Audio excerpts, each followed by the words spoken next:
Hi hello friends, welcome to our channel learn easy cooking. இப்போ நம்ம பார்க்க போகிறது ஒரு குழம்பு வகைதாங்க.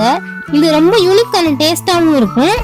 அப்படி என்ன குழம்புன்னு அப்படின்னு பார்க்குறீங்களா? பக்கோடா குழம்பு தாங்க அது. பக்கோடா குழம்பு செய்ய தேவையான பொருட்கள்: பக்கோடா, இது கடையில் வாங்கினது தாங்க, வெங்காயம், கருவேப்பிலை,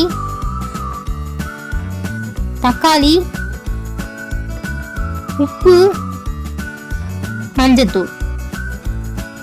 அடுத்து மசாலா அரைக்க தேவையான பொருட்கள்: தேங்காய், ஜீரகம், கசகசா, வத்தல். அடுத்து மசாலா அரைக்க கொடுத்த பொருட்கள் எல்லாத்தையும் ஒரு மிக்ஸி ஜார்ல போட்டு நல்லா பேஸ்டா அரைச்சி எடுத்துக்கோங்க. அடுத்து தக்காளியும் மிக்ஸி ஜார்ல போட்டு பேஸ்ட் ஆக்கிக்கோங்க. இப்ப வாங்க இது எப்படி செய்யறதுன்னு பார்க்கலாம். ஒரு பேனை அடுப்புல வச்சு எண்ணெய் ஊத்தி வெங்காயம், கருவேப்பிலை போட்டு நல்லா வதக்கிக்கோங்க.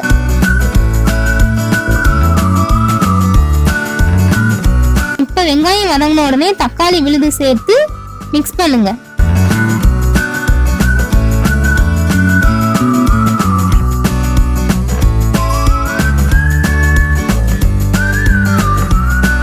தக்காளி விழுது போட்டு நல்லா வதங்கின உடனே அரைச்ச மசாலாவையும் சேர்த்து தேவையான அளவு தண்ணி ஊத்தி மஞ்சத்தூள் சேர்த்து நல்லா கொதிக்க விடுங்க. நல்லா கொதிச்சாதாங்க குழம்போட பச்சை வாசனை போகும்.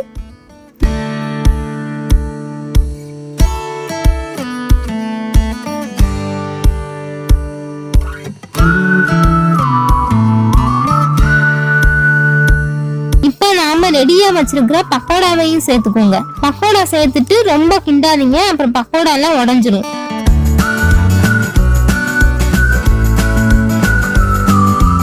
அவ்வளவுதாங்க, ரொம்பவே டேஸ்டாவும் யூனிக்காவும் உள்ள பக்கோடா குழம்பு தயார். இந்த குழம்பு வைக்கிறதுக்கு பக்கோடா நான் கடையில வாங்கினதாங்க யூஸ் பண்ணிருக்கேன். நீங்க விருப்பப்பட்டா வீட்லயும் செஞ்சு அதையும் யூஸ் பண்ணிக்கிடலாம். இது ஒயிட் ரைஸ், சப்பாத்தி, இட்லி, தோசைக்கு ரொம்பவே பெஸ்ட் காம்பினேஷனா இருக்குங்க. ஓகே ஃப்ரெண்ட்ஸ், இதை நீங்க கண்டிப்பா உங்க வீட்டுல ட்ரை பண்ணி பார்த்துட்டு எப்படி வந்ததுன்னு எனக்கு கமெண்ட் செக்ஷன்ல கமெண்ட் பண்ணுங்க. இந்த வீடியோ உங்களுக்கு பிடிச்சிருந்ததுன்னா லைக் பண்ணுங்க, உங்க ஃப்ரெண்ட்ஸ் சர்க்கிள்ல ஷேர் பண்ணுங்க. இது வரைக்கும் நீங்க நம்ம சேனலை சப்ஸ்கிரைப் பண்ணலைன்னா இப்ப சப்ஸ்கிரைப் பண்ணிட்டு பக்கத்துல இருக்க பெல் ஐக்கானை மறக்காம கிளிக் பண்ணிருங்க.